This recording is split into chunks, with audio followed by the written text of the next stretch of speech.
We don't do that here. But the cream rises to the top. Lane's crashing into the octagon. Yeah, it was a great tragedy. The sport's still recovering from it.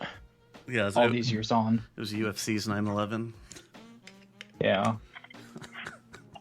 Well, actually, UFC's 9/11 was Khabib Tony getting canceled for the 5th time due to COVID. Tony Ferguson? Yeah. They tried to schedule that fight with Khabib 5 times, and it was either one of them got injured, and the very last time COVID shut it down. I hope that Tony Ferguson is counting his blessings with that one. Wow. Because there's not a whole lot of them left as it is. Well, he was still viable. This was before Gaethje beat the light. This was before Gaethje beat the lights out of him. Yeah, he was definitely there was a big split, man. People thought Tony definitely had the style to beat him. I thought he did as well, to be fair.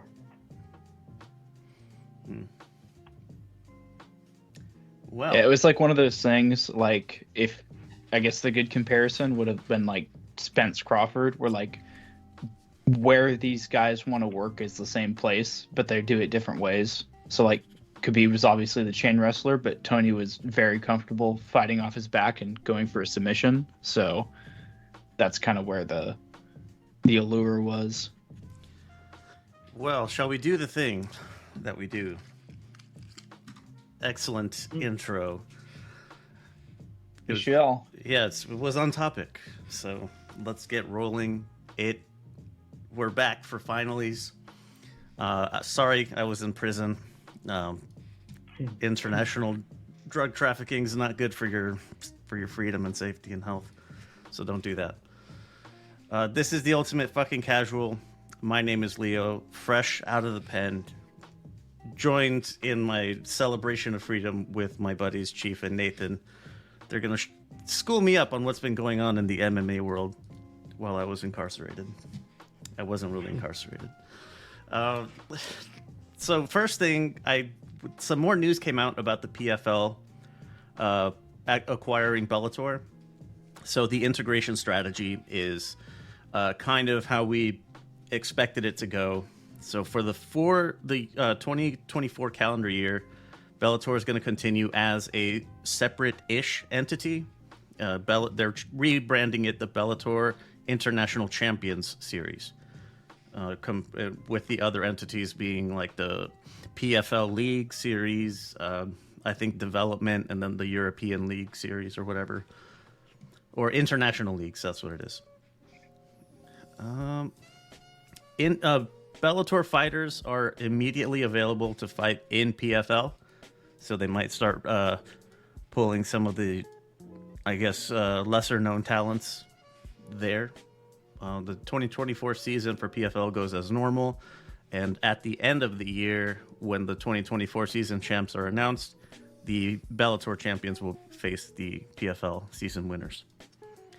So that's pretty fun. They did make it. Should be. Oh, go ahead. Sorry. It should be pretty interesting to see how they, the heavyweights in particular, stack up, because whoever comes out of that is like Ngannou's first victim as a PFL contender. Yeah, it was supposed to be the winner of the 2023 season, which we'll get to in a moment. But I'm not. Yeah, I think maybe they'll wait for the Bellator thing. I don't know. Either way, they made it clear that Bellator is going to be folding. They're just going to incrementally piece it apart as they absorb it. It's slightly related. The PBC on Prime is officially official. The rumor mill always was that it was going to happen, but I had never seen anything official or any kind of official statements that it was underway. But yeah, Tank versus Isaac Cruz rematch is the first thing that they're going to do. That's pretty epic. I'm excited for that. I'm curious how they're going to do, like, because a lot of Tank's financial success is pay-per-view sales and ticket sales. So ticket sales is not going to change, but I'm curious how they're going to change the compensation for non-pay-per-view fights if they don't have them, which I hope they don't, to be honest with you. Yeah, you wonder if like they would do. I have a hard time believing it won't be a pay-per-view model of some kind, but I wonder like if you're a Prime member, you pay for Prime, do you get certain fights for free, like an ESPN Plus sort of setup, or is it, I don't know, something completely different? I don't know. Yeah, because I mean, DAZN does it too. So and their whole gimmick in the beginning was no more pay-per-views ever. Yeah, that didn't last long. Yeah, it didn't. So I expect that maybe Prime members will get a discounted rate or something. I don't know. I think that's what DAZN does anyway. But let's get into the reviews here. So we last left off UFC 295. That was just over the horizon, and now here we are. I counted the points total, so we'll get there when we get there. But by knockout, fucking called it. Nathan with the big dub there. Was the stoppage early? That's what I remember. Some people kind of were wondering, like, not that it was not Pereira versus Yuri Proska. Sorry, I don't think so. No, I don't think so. Because it felt like one of those ones that was inevitable. At least that's what it looked like. And was it a matter of like the ref stepping in a second early because fighter safety, but people wanted it to go on because it's a championship fight? Yeah, I think because people still saw Yuri as, this was a vacant title fight, but people still saw Yuri as like the true champ. He never lost the belt. So you kind of want to give the champ the benefit of the doubt in that situation. But like he did like partially go out for a brief moment and was trying to collect himself. But like the very likely result of that was just he was just going to keep getting hit. Yeah, would have been stopped a few moments later. Right. And I think we all agree that it's better to stop it a little early than like way too late. Oh my lord, but which that will be getting to one in a little bit. That's what we call foreshadowing, kids. Yeah, Jesus Christ. All right, so with that one other thing is I saw that Jamal Hill was very quickly onto social media saying like, I'll beat up Alex in a much more colorful language. Mm-hmm. Is that the case? Like, I don't know anything. I've never seen Jamal Hill fight. He's been out ever since I started watching. Well, he's just been arrested for beating his brother up, hasn't he? Oh so my! What? I'm not sure. I'm not sure he's going to be fighting for a title anytime soon, is he?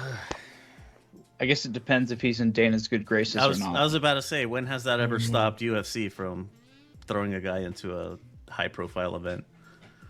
Well, he's not worth. He's not got any brand value, has he? He's not going to drive pay-per-view buys. I don't see, like with John Jones and Conor, you can kind of get it because they're guaranteed sellers, and even Lesnar as well with the steroid exemption. But Jamal Hill was a guy who got very fortunate with the way that he sort of looked into his situation with the belt. I get the impression Dana would be quite happy just to forget that he totally exists. Yeah, especially because they have a burgeoning star in Alex Pereira. I mean, the guy's not been in the UFC very long, but every single one of his fights have been high profile, and Jamal Hill's good. I mean, I would favor Alex over him, but I mean, he's definitely a live body in there. Is that like going to be? Would it be a style mashup like O'Malley versus Sterling? Where if I'm not mistaken, really Chief, didn't he out wrestle Teixeira for a title? Yeah, that's how he. Yeah, that's how he got it. Basically, he sort of outlasted him, I'd say, to some extent. And Leo, if you don't know much about Teixeira, he was probably the best pure wrestler in the division, and Hill kind of was able to hold him down. So stylistically, there are problems there, but we've seen Pereira get a little bit better with his takedown defense. And so it's possible by the time they matched up, he's able to not get steamrolled. But it is that's definitely a big feather in his cap that would give Pereira issues. Yeah, so it is kind of a striker versus a grappler. Well, that's fun. I don't remember if there was anything else noteworthy about that, but I wanted to jump into the headline early. Well, there's Aspinall and Pavlovich was on that card as well. Aspinall obviously beat Pavlovich off, 2 weeks' notice? Yes. I think it was, or a week's notice, something like that. But I wanted to go from the bottom up for the rest of it. Alright, go on. So, it was Diego Lopez versus Pat Sabatini. I have it here written as M1 because that was murder in the first degree. Goodness fucking gracious. Diego, that's my dude right there. He's on his way. Another huge stoppage for him too. This is awesome. Watching his growth, and it's fucking meteoric. Benoit Saint-Denis gets another murder stoppage. Matt Favola in the first. This card was phenomenal. All five main event cards were knockouts, and they were like pretty dynamic knockouts on top of that. Yeah, Benoit. I liked the way he, I don't know, carried himself in the post-fight interview. He was really, seemed like a really good person, just a generally good guy. Special forces in the French military. That's fucking crazy. All right. I didn't know this about her, but Mackenzie Dern grew up not far from where I did. So that's this is especially painful then for you then. It is. I didn't know that, and I found out just as she was doing the ring walk or the octagon, walking to the octagon or whatever, and they said, "Oh yeah, she grew up in Glendale." I'm like, "Wait, Glendale, California?" Because that's typically what people mean, but nope, Glendale, Arizona. Yeah, and she would have been at a rival high school at the same time I was in high school. A little younger though, but still. So yeah, this one hurt a little extra after that. Like, man, Gaethje does it right. Other Phoenix fighters are doing it right in the boxing world, and Mackenzie Dern, you had to drop the ball. God damn it. So with this win, does Andrade get put back into a title picture, or at least get back into contention? I mean, that division's so thin. I don't think she was ever sort of out of title contention. It's one of those divisions that where beating somebody in the top 5 can automatically mean you're probably going to get a title shot next. And Andrade had the belt not long ago, didn't she? Yeah, Like that's 2 right. or 3 fights ago, I think. Yeah, she'll get a title shot, I imagine, in the next year or so, as long as she strings together another win, I think. I was thinking that like she was one of those veterans on the downskid, and was just kind of putting her name was being put onto resumes while she's being cashed out a little bit. I think that is partially the case, but just the state of the women's division is, Yeah. You're not the downslidden veteran is not far from being a contender after one fight. So, makes me think of that one woman that beat up Holly Holm that one time. That was special. I did mention I noted that Dern's strike defense was horrible. Oh, yeah, she can't strike for shit. Yeah, it's terrible. And just, I mean, move your head in a different direction besides no movement. It was pretty frustrating to watch. But co-main event, Tom Aspinall gets the stoppage in 1 over Sergey Pavlovich. This was the interim heavyweight title. Miocic, cry a river, man, and I'm gonna cry one with you because this was absolutely earned, and maybe you got put on the back burner after this. Aspinall's head movement. Who is this guy's striking coach? Because his like boxing skill, his head movement, it's solid. Like he could step into top 10, top 15 boxing event, and he would probably hold his own. I think he would anyway. Yeah, he's does he train at the same gym as Darren Till, or has he? I think I think he has. I don't know if he he currently does. he's had a professional boxing bout as well. He's won an over versus a Thomas Bajaf. I have no idea who that is, but he does have a professional boxing bout in his record. So I mean, you bang on with your analysis there, Leo. He does clearly boxing something that he's been focusing on heavily for a long time. I thought on his head movement, I thought surgery caught him a couple of times, and I He did. thought it was sort of, yeah, I think it was more that maybe Tom hadn't had a full camp and he kind of just rolled off the couch, as it were. He looked a little bit rusty, but he adapted quickly and he turned the fight around, and boy did he turn it around in style. I mean, I was extremely impressed with him. I thought it was going to be I thought he was going to win, but I thought it was going to be a tough night for him. Yeah, and even with those shots he had to eat, I mean, the one question I had about Aspinall was, what's his chin like? And he just got his chin checked by the guy you really don't want doing that, and he ate him. And I mean, he really is a complete package at heavyweight. Yeah, this was kind of what we would have expected, though, right? Like, I think this was the hope that we had when Tom Aspinall came back from his injury. This was what his trajectory already was, wasn't it? Yeah, but you also you hope he could realize his potential, but just doing it in the way he did, like so soon, was like, that was a little bit surprising. But he's had just to give you some sort of analysis on him. He's had 8 fights in the UFC so far. He's only been to the second round once. What? Once? Yep, he's been to the second round once in his 8 UFC fight career. That's absurd. And that was against Andrei Arlovsky, who, you know, is a tough old veteran as well. Man. So with him having the interim title, John Jones versus Miocic was the plan. How does that play out?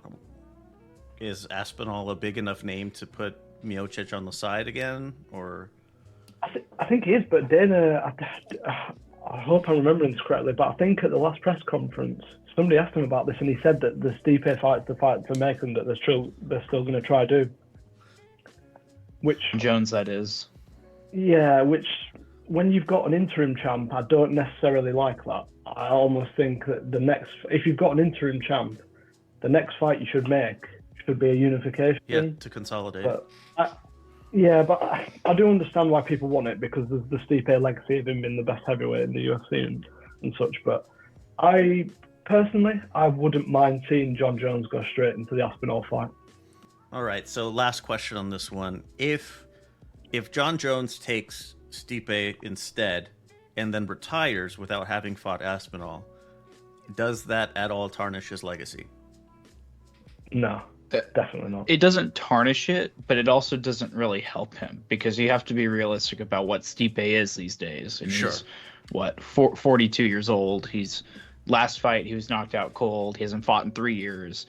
Like, you probably still consider John Jones the greatest light heavyweight of all time to this point. He's probably on most people's Mount Rushmores, but I don't think you could actually call him anywhere in the same breath as the greatest heavyweight. I mean, DC had a better heavyweight career. Stipe obviously had a better heavyweight career. I don't know how you couldn't really put John Jones in that caliber. Would beating Aspinall put him in that caliber? The young, hungry lion? You'd have to start having some serious discussions about it. I mean, obviously, if he were to beat Ngannou after that would be really, really impressive. But, I mean, if he beat Stipe and Aspinall, that would be impressive. You'd have to start talking a little seriously. I think John having 2 wins over DC, who became double champ and beat Stipe for the belt, I think, even though that was at light heavyweight, not heavyweight, I think we can all agree that John would do the same thing to DC at heavyweight that he did to him at light heavyweight. And I think that should give him a lot more credence on his record than maybe he currently has. Yeah, I hadn't considered that. Is a valid talking point, I think. All right. Anything more on UFC 295? All right. Last Bellator card before the acquisition. Bellator 301. There's only 2 fights I was going to point out. Patchy Mix, whoever that's a really strange name, but get after it. He beats Sergio Pettis to win the Bellator championship. It was fun while it lasted, I guess.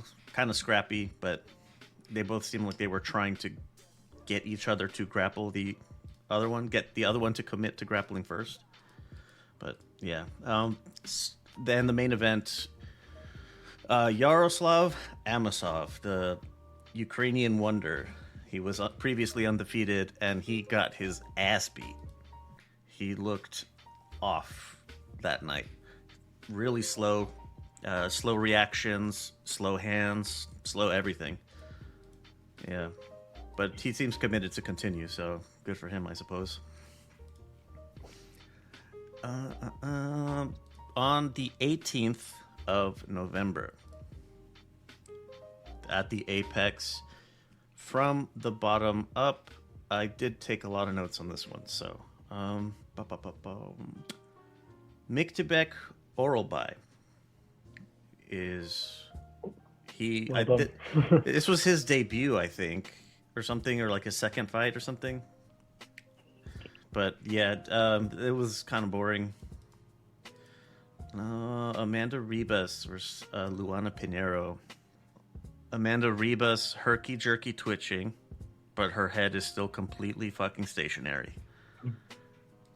And they're both sloppy strikers. But Amanda Ribas gets a stoppage in the third. Fun. Peyton Talbot submits Nick Aguirre in the third. Chase Hooper, submission in 1 over Jordan Levitt. Levitt, whatever. And Michael Morales, unanimous decision over Jake Matthews. I noted Morales had good hands. I think it was over 6 inches of reach advantage, that is a lot to overcome. Yeah. Matthews looks super tough, good hands. He's crafty, and he's a veteran as Jake Matthews. He's been around a while in the UFC.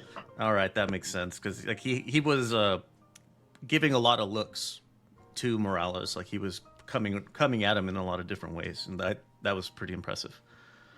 Monster nut kicks, another cup echoing shot. Oh, I remember this one now. Yeah, okay. The guy he's from Ecuador, but he fights out of Tijuana. That's right. He's also undefeated, if I recall correctly. I sent you guys I thought it was a funny little screen cap of Paul Craig as he was on the ground, looking pretty distraught at Brendan Allen standing over the top of him. That one was rough. Wasn't there Paul Craig got a cut on his head that was bleeding pretty severely? Yeah, I believe he did get sliced up on one of the grappling exchanges. What happened? When did that happen, rather? I think it was at the end of the second. Wasn't this Paul Craig's oh no, not his debut, sorry, it was his second fight at middleweight. Yeah, I think so. Yeah. He looked good at the weight cut though. He looked in good shape. Oh, Chase Hooper I sent you guys a picture of him. Like as he was getting the choke locked in, he looks directly into the camera and sticks his tongue out. that was fantastic. That was a great move. Very fun. He's a funny guy, Chase. He's had a few funny interactions before. He went up to he looks like Ben Askren. He looks like he could be Ben Askren's son. And he went up to Masvidal and he was like pretending that he was like, "Why did you knock my dad out like that?" Yeah, lean into it. Yeah, that's funny. There was one point in the Allen Craig fight where they traded shots, and I remember the commentaries making a big fucking deal about it. But I think Paul Craig got the better of it. I remember that. So there you go. That's the fight night on the 18th. Told myself I was gonna watch these, and I absolutely didn't because I don't care that much. the PFL finals was on the 24th of November. This was in DC. I'll just give you the winners. It was Olivier Aubin Mercier is the lightweight. I don't know, champion, winner, whatever. Renan Ferreira, he was the heavyweight, one of the ones that was being floated as Ngannou's next opponent. Larissa Pacheco wins the featherweight title. Magomed Karimov, welterweight, wins that bracket. And Impa Kasanganay, light heavyweights. Jesus Pinedo, featherweights. There you go. Now, December 2nd. Bottom up. Just we'll get to the bad one when we get there. Stop me if you need to. Oh, Dustin Stolfus. Yeah, Punahele Soriano. I remember that being decently entertaining. Joaquim Silva gets to win over Clay Guida, who was a fan favorite. He's like 45 or something, they said. Been in the UFC for almost 20 years. Who did he have that batshit crazy fight with back in the day? Was it Frankie Edgar? No, for now I'm thinking of. Did he have or was it Gray Maynard or somebody like that? He had an absolutely insane fight with him. Like, they set the record for the amount of times that a fighter got dropped and then didn't get finished.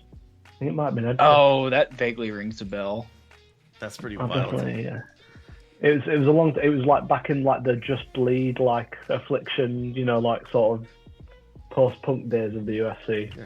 Tap out shirts. Yeah, exactly. Yeah, tap out shirts. Yeah, exactly.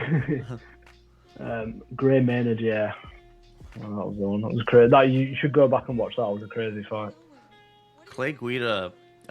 So he seems like a career. I don't know if his career is going to continue. Like, he's pretty old for. He seems like a very much on the older side. Even like if he was at heavyweight, where it doesn't matter that much, still on the older side. He made his UFC debut in 2006. Jesus Christ.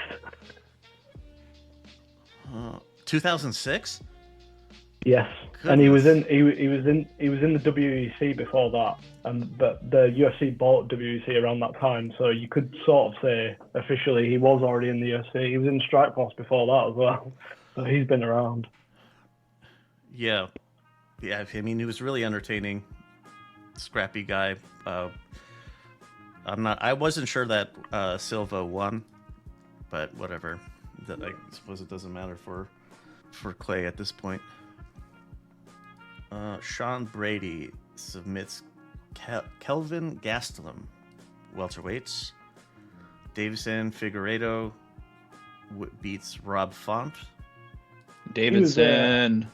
I was impressed. I thought Font was going to piece him up, and I was really very impressed with the way Davison sort of figured his way through that fight. He's fought extremely smart. And he looked good at the weight as well.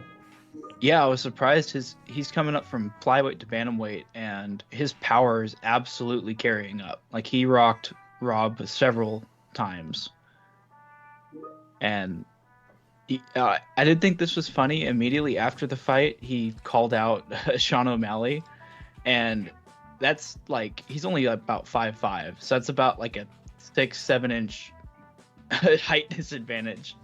So if somehow that fight ever comes to fruition, I want to see that. That would look a little insane, but I mean, really, really good intro to the division, because Font's, he's been a perennial contender for a while here. Okay, so that answers my question going into it, because it really seemed kind of lopsided as it started. So I'm not sure. I wasn't sure if what was what.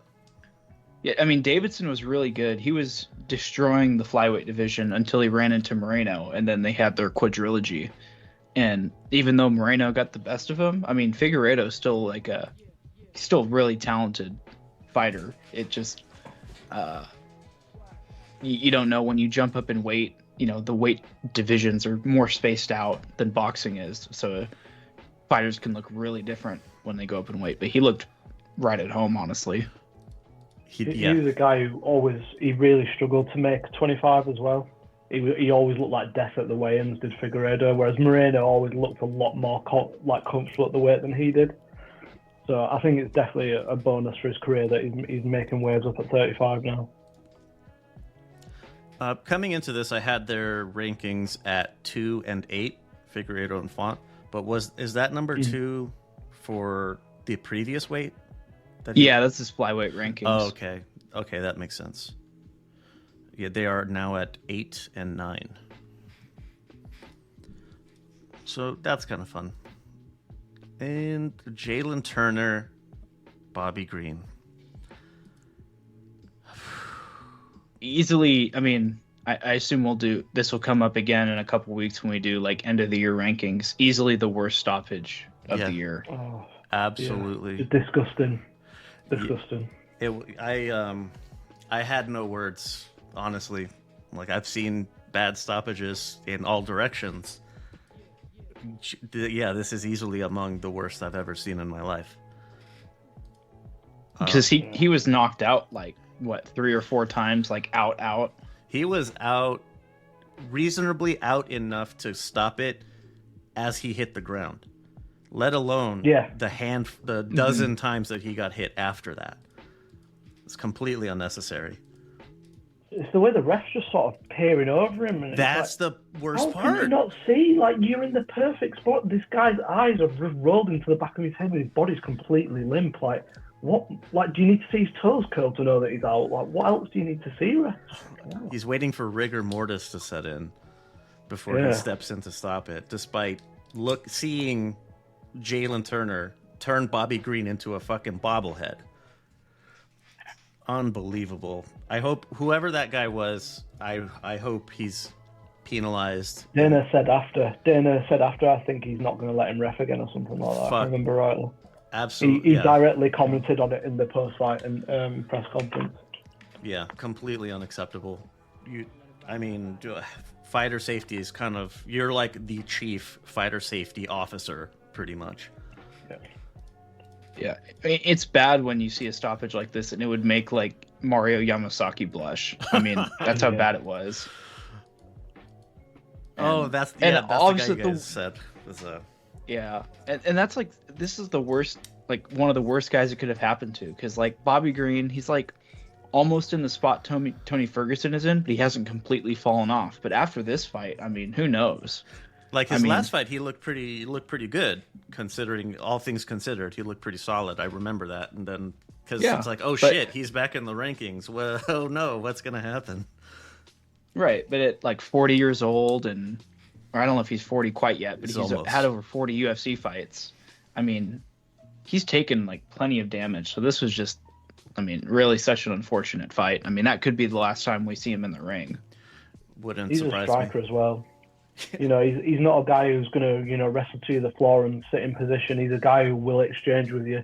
So he's a guy that's been taking shots to his head repeatedly, probably inspiring as well, you'd imagine, not only in fights too. So he had this way about him that was like prime Roy Jones, like the hands down, kind of like loosey-goosey type. Yeah, moving his head like in your face, like you can't touch me.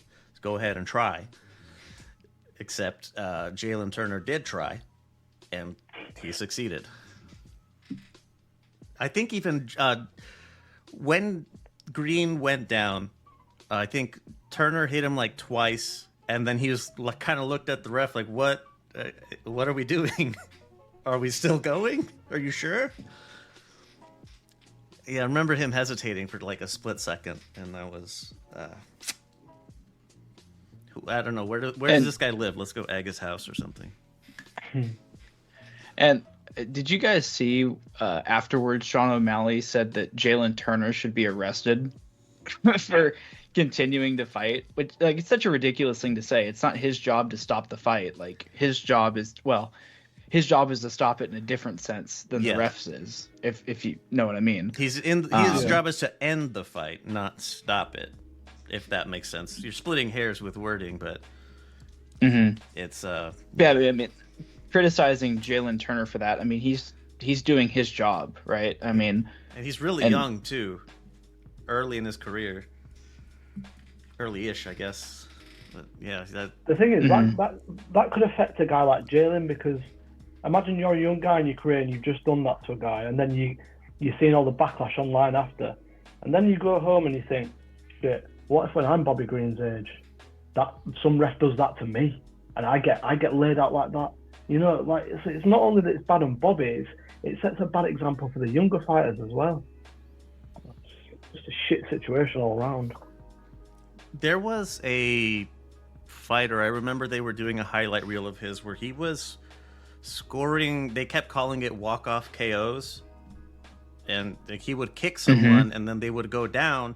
They weren't necessarily out cold, but it was really obvious like that you don't need to get hit anymore. You're done. If I let him hit you more, it's just gonna be him teeing off on you. Let's not do that. And one time, a ref didn't stop it, and he had to jump on the guy. He was the big Aussie guy, the shoey dude. I think it was. Oh, yeah, Tuivasa. Yeah, I think Yeah. that was him that they were talking about that was like that. And like in his more recent ones, I think he lost one of them because he didn't finish it after the big shot to the face or whatever. And the other guy ended up recovering. One of Sean O'Malley's fights went that way. He thought he had a so-called walk-off KO, and he walked away, and the guy just got back up. Was and it the fight green went hair on guy? for- No, that was João Moutinho you're thinking of. Uh, They stopped that fight before the end of it. Didn't they stop it at like the last minute before the end of the Yeah, fifth I round? think so. Yeah, he was a literal like human sandbag in that fight. Yeah. That was another maybe questionable ref call. I guess there's nothing questionable about this one though. No, definitely not. Man, I think you might be onto something, Chief. Like, because Turner was saying like they grew up in the same area, so he grew up looking up to Bobby Green a little bit, and he's like, man, I didn't just end his career, but I moved up his CTE like 5 years. You might have taken 10 years off his life where he's going to know who his kids are or who his family is. Yeah, You know. absolutely. It's unfortunate that the referee stole the show, but not in a good way. This isn't Heath Ledger in The Dark Knight. All right, main event. I don't have a good analogy for this one, or like anything clever to throw out, but just goddamn. Arman Saryukian gets the stoppage win. How quick did that happen? Like a minute and a couple seconds over Beneil Minute and 4 Dariush? seconds. Yep. Yeah. People are making a big deal out of the fact that Dariush should look so good at the weigh-ins, and that the first time he'd ever used a nutritionist to cut the weight, and that he looked so good, and then he went in there and he just got absolutely mollywopped in like no time at all. He looked really. I remember him looking really like timid, coming into doing his walkout, and when they bring them to the center of the cage, and as they walk up to each other to do the little dap hands, like he looked like he did not want to be there at all. Yeah, I mean, and Probably. to be fair to him, I mean, he just came off of getting brutally knocked out by Charles Oliveira, and then it just happened again. So maybe he showed Arman a little too much respect there. But either way, I mean, talk about like a fall from grace where this guy was potentially, Islam was calling him out. Like he wanted to fight Dariush next. And 2 fights later, you're like completely out of the contender picture. Yeah, his last 2 wins before these 2 losses were Gamrot, who's one of the sort of biggest prospects up and coming in that division, and then the ghost of Tony Ferguson in 2021.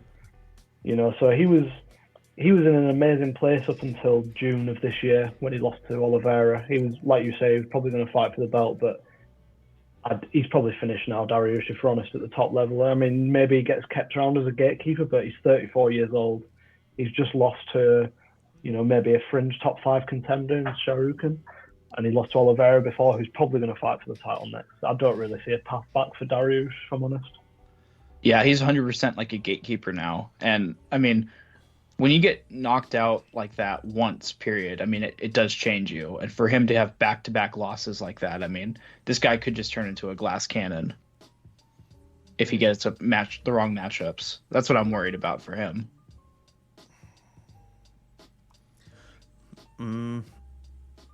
Oh, I noted his walkout song and everything. He used Seven Nation Army, and I only pointed out because he sounded like Golovkin to me a little bit.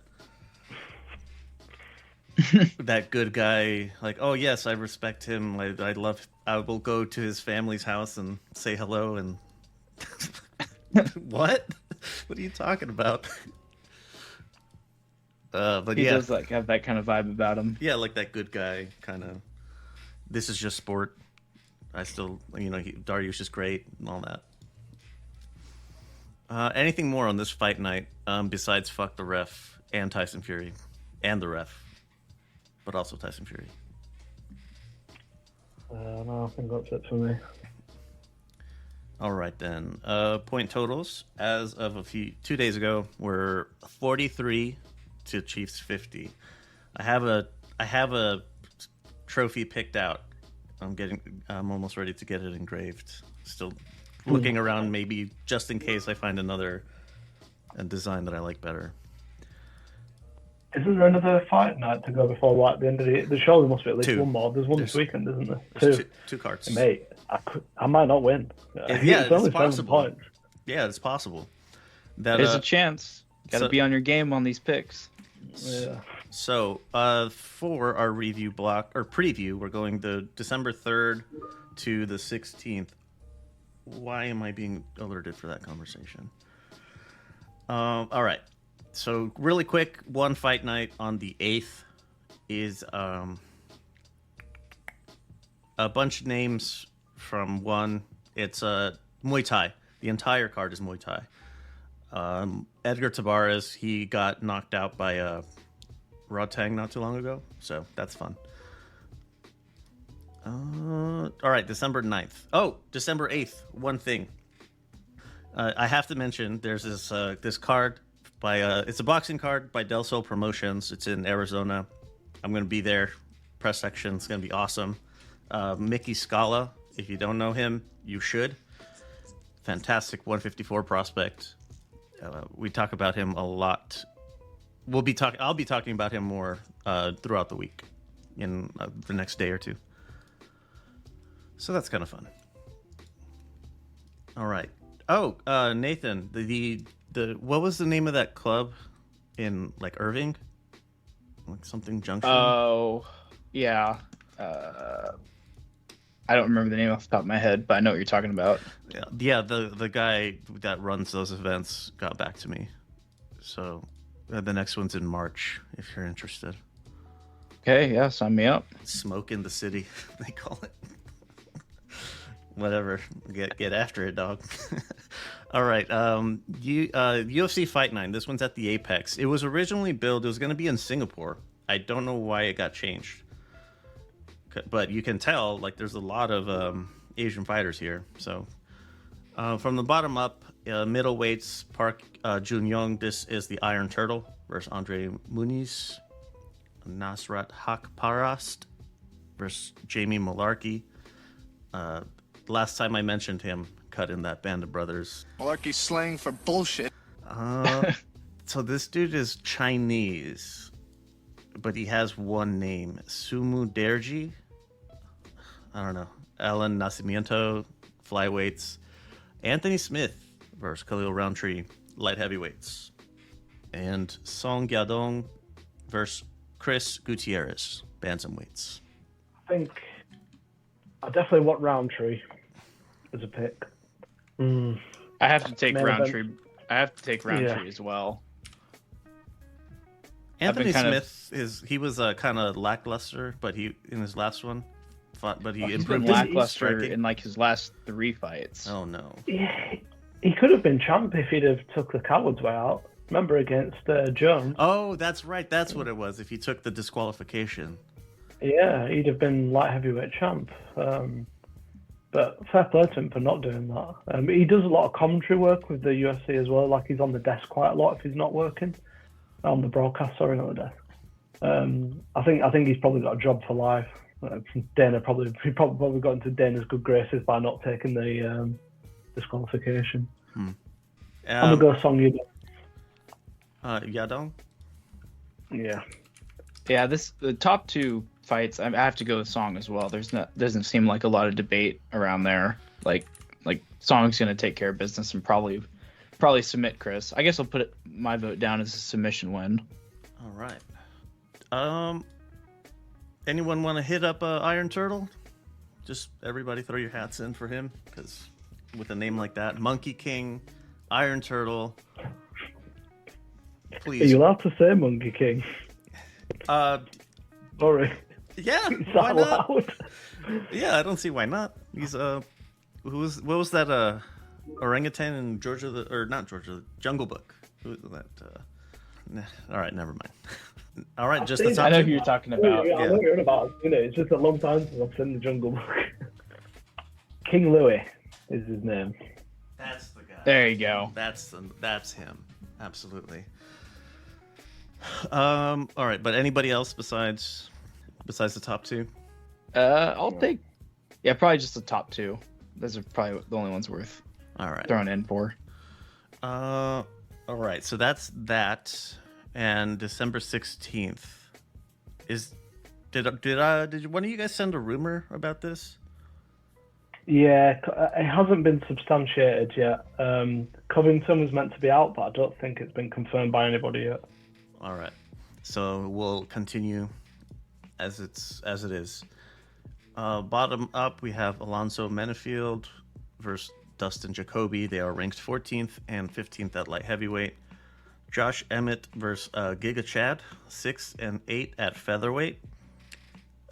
Vicente Luque, 8th versus Ian Machado Gary at 10. Who was talking shit to Gary? Dylan Dennis was. The entire internet, pretty much. that too, yeah, everyone. Based on that, I'm going to have to go with Luque. Based on the shit talk? Yeah, Ian's a bit of a weirdo, it seems. As much as of a weirdo as he is, though, and it hurts me to say this, I think Ian's going to win by knockout. Luque, he's my boy, man. I really enjoyed watching his UFC career. He's had a lot of exciting fights, but he's on the back nine for sure. And I think Ian's going to put him away bad. I've got the 7 points to play with no matter what happens on the week before, so I can afford to pick my favourites here, and it doesn't really matter. Who was the guy that got that? Tony Ferguson is facing Paddy Pimblett. This is Paddy the Baddie. Is that this? Yeah. There's only one person to support in this. If you go for Paddy, I'm not going to be. I know. I'm going with Ferguson out of principle here. There's no trophy. There's no trophy worth winning if it involves Paddy winning here. You know what I mean? Yeah. Who was it that fought recently that Paddy had beaten? That Nathan, you were gonna pick him. It didn't. Oh, Levitt, Jordan Levitt. Yeah. Oh yeah. Oh, God. Yeah. Paddy seems like an interesting character. Right. Interesting is maybe not the word I'd use, but Yeah. you're a better man than me. I'm trying to be diplomatic, I suppose. Because next week we have Paddy, special guests. That's not true. All right. Moving along, Shavkat Rakhmonov is ranked fifth for Stephen Thompson at Such 6th. a good fight. This is the Wonder Boy guy. Uh-huh. Yeah. I mean, I want Wonder Boy to win because I love his fighting style, but he's old. And Shavkat's the new breed, isn't he? I can't see anything but a Shavkat win. Yeah, I don't know. I'm so torn. Like Shavkat, I mean, he's definitely seems destined to become a champion. I mean, he's got everything, but and this is not just me jockeying for points here. I think we'll see one more Wonder Boy masterclass. So put me down for a Thompson decision. I hope you're right. I honestly do. I hope you're right. All right. This is co-main. It's the flyweight title. Alexander Pantoja versus Brandon Royval, who is ranked 4th. I'll be totally honest. I didn't know about Pantoja before he won the belt. I don't know about Brandon Royval, so Sign me up for Pantoja. Yeah, I'll go for Royval. I'm also the same, but also indifferent. I really don't give a fuck about these two manlets. And the main event, welterweight champion Leon Edwards versus number 3 ranked Colby Covington. This is a tough one. This became more tough now that with this Colby injury rumor that seems to have some legs. I don't know. Back when we talked about this after Leon won against Kamara again, I was still leaning toward him. But, I mean, if Colby's on his game, he is like all sorts of problems for Leon, right? Like, I'm not just imagining that.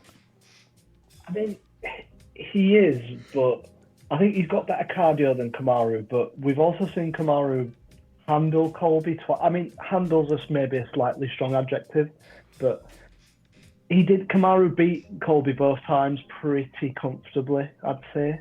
Like, Colby had his moments, don't get me wrong, but Leon so effectively neutralised Kamaru's grappling game as well back in March. I can't see a world where he just won't do the same thing to Colby. And Colby doesn't have the biggest power in his hands either, so he's not going to win the fight that way. Yeah, I mean, if he does win, it's going to be through a mix of chain wrestling and, combination punching, like racking up points. Yeah, just the thing that is weird about Leon is that, Kamara wrestled fine and struck fine with Leon in the first fight, and he lost obviously from that head kick. In the second fight, he really, didn't wrestle all that much. Like, I think we were expecting some kind of wrestling masterclass, and maybe part of that was due to Leon's, takedown defense improving, or him just being prepared for it. But I mean, that was still a weird fight from Kamara. That wasn't really what we expected. So I don't know how to evaluate Colby's chances. You know what? I'll make it easy for you. I'll go Colby. You'll go Colby? Yeah, I'll remove any nationalistic pride out of it. I'll go for Colby. Plus, I do kind of like Colby's character as well. I like what he brings to the UFC. It'd be great to see him as the proper champ. The Triple C? It would be. Colby Americunt Covington. See, I've just been prepping myself to take Colby, but now I've got to take Leon if I want points. Yeah, but it doesn't. You can't win on this one anyway, because it doesn't matter what happens the week before. I'm still going to be 7 points ahead regardless, because we picked those same fighters. I haven't even made 7 picks here to be right about. So. Yeah, that's true. Yeah, I might be stuck here, unless I pick Leon to win by knockout and I get 3 points. So put me down for that. Yeah, shit. Yeah, go for that. Yeah. Shanada said recently on our last B-Sides episode that safe picks don't make headlines, or safe predictions don't make headlines. So keep that in. I guess that's what we're going for here. That's it. That's the last last UFC card of 2023. Bellator doesn't have anything until it restructures, and I think there's another ONE FC card on the 22nd. I want to say. But that's the Friday.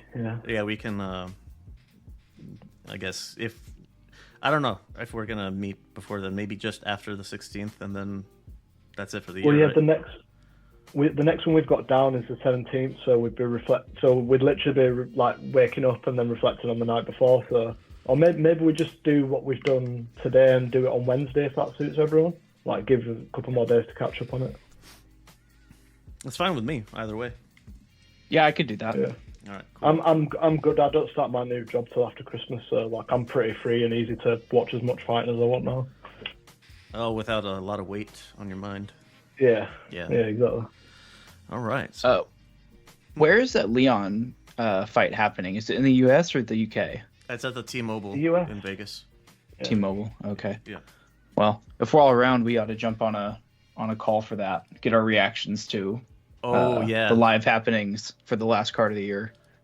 Yeah, that'd actually be pretty good. Yeah. Oh man, expect Donald Trump's gonna be there, and Colby Covington's gonna kiss the ring. He's not just gonna kiss the ring. He's gonna like kiss the ground he walked on. He's gonna go up and like kiss his boots. We're gonna leave it at that. I'm not gonna take that one any further. Oh wait, hold on. I gotta take a little bit further. If Colby wins, do we get like a full blown like Trump 2024 re-election speech like in the ring? Oh, he brings in Trump to do a speech for him. That's what I'm thinking. Oh God, damn! That is not out of the realm of possibility. The thing is, right, is you Americans are going to be really conflicted because either you don't want Trump, that's half of a Trump, but equally you don't want a British guy knocking out your American and putting all those plans to bed. You know? So it's going to be a tough one for you guys. What kind of patriot do you want to be, I guess? Yeah, are you a red coat? Or are you fighting for the fucking colonies here, dog? You're going to have to make your choices. That's right. God. Trump going into the octagon and just getting on the mic and fucking riffing. Best champion, most big, beautiful belt, most beautiful champion ever. Was it the one we were on about earlier with Pereira? They brought Trump out at that, and I remember I saw a clip of Rogan afterwards, and he was on his podcast. He was making a big deal about how the crowd went absolutely insane when Trump walked out, and then I watched the footage back, and it's like barely like 20 people cheering for him. It's embarrassing how they try to push the agenda through Dana, isn't it? Maybe they're hoping for preferential treatment and not having the Ali Act extended to MMA. Well, he's a Republican as well, I think, isn't he, Dana? Dana and Trump are like fucking homeboys. Yeah, so I can see why why he pushes that narrative. Yeah, maybe Colby Covington can propose to Trump, and they can get married. Regardless, that week's press conference is going to be amazing because fingers crossed Colby doesn't pull out. You're going to have Ian Gary sat either on the front row or the back row, and Colby sat on the opposite row somewhere, and you know full well he's going to bring up the cook stuff. You know full well he's not going to be able to do it. He's not going to hold himself back. It should be really entertaining. If you don't watch UFC press conferences, at least tune into this one, or at least the highlights. This will be worth it. Yeah, for if nothing else, Colby Covington is quite a character. So there's that. Yeah. The entertainment value is there a little bit. Anything else before we wrap it up here? Yeah, somebody brought this up in the server. Is that Roy Jones Tommy Fury fight actually happening, or was that just somebody pulling my leg? That is what? Disgusting. Yeah, that's horrible. It would not. That's the first surprise time me, I've heard to this. But no, please, for the love of God, do not do that. Right, 2 days ago. Oh no, that's some crappy huge. So the 27th. This is the Sun newspaper, which isn't exactly a credible source, but Tommy Fury in talks to fight with boxing legend Roy Jones. I hope it's not right. Well, this is okay. There's a legit looking TikTok video where they're like shaking hands and apparently saying they're down to fight. Which, I mean, it's a TikTok video. I mean, that doesn't mean anything, but the fact that they're even like shaking hands is kind of gross. I wonder, does this have the same feel as Leon Edwards versus Colby Covington? But the problem I have with this is, do I root for proud Russian citizen Roy Jones? Or do I go for the British guy, the traveler background and all? Roy, fuck's sake, man. Fucking tarnishing this legacy. I think the correct decision here, Leo, is just not to watch if it does happen. Yes, I could say that until I'm blue in the face, but I know that I'm going to watch it anyway. So I'm not gonna make any illusions about it. I don't know. I guess the special relationship of US UK. I'll have to ride with that. I don't know if I can. In today's climate, cheering for a Ruski, not in a It's not in the cards Mate, for we me. might not be a country. We might not be a country much longer. Like inflation and everything's so bad here. We might be like Argentina in a few in like a year's time or something. Fuck it, we're using the dollar. We're out of here. Yeah, exactly. Abolish the banks. Let's go. Hey, I'm here Freedom for units. it. Yeah, freedom units. That's the perfect name for a currency. All right, Jesus Christ. All right. Did it just turn political? No, that's it's completely fine because actually it's a good tie into some of the plugs. So last night we recorded our domestic Progressive Patriots political show. Where tonight we're doing worldwide topics, and Argentina is going to be on there. So there's that. B-sides boxing, mentioned that one. That one's already up, and I don't know if the other ones are. If you want to see what else, we got a video games thing in the works. Not going to be dropping in until 2024 though. So keep your eyes on lvxmedia.net. That's where all of this stuff is. Anything your heart desires is there. Even Colby Covington, Donald Trump fan fiction, if that's what you want. Internet stuff, social media posts, interacting with those helps. It highlights the posts, which in turn highlights the shows. But what would help the most is rating and reviewing the podcast wherever you listen. Somebody on Apple reviews is in love with Nathan, so that's kind of fun. Oh, is that so? Yeah, You're gonna have to send me some evidence of this. I need to see this. Yeah, I can do that. I can do that pretty quickly. Socials are LVX Media Net on everything. If you can't find me, I'm not on it. Contact options, fucking good. You could go through the social media path. If you go to the website, hit the Ultimate Fucking Casual button. Email and phone number. It's anonymous and unattended. Merch designs. We still don't have any for Ultimate Fucking Casual. We had shopped some ideas, but I don't remember us landing on anything to take and run with. So, but still, there's stuff if you want to take a look. Oh, we got an order already. I'm really happy about that. Order number 1. That's great. All right. Parting words. Panel plugs, if you have any. No, I don't think I do. So I've got a little tweak to our normal outro saying, but I'm going to say fuck Tommy Fury this time. Oh. Instead of our normal one. Yeah, fuck Tommy Fury. The entire Fury clan. Fuck all the Furies aside from Huey. Huey's the only semi-okay one. The rest of them can go suck a dick. Shades of Ali. What more could you want? All right. If there's nothing else, that's going to do it for this episode of Ultimate Fucking Casual.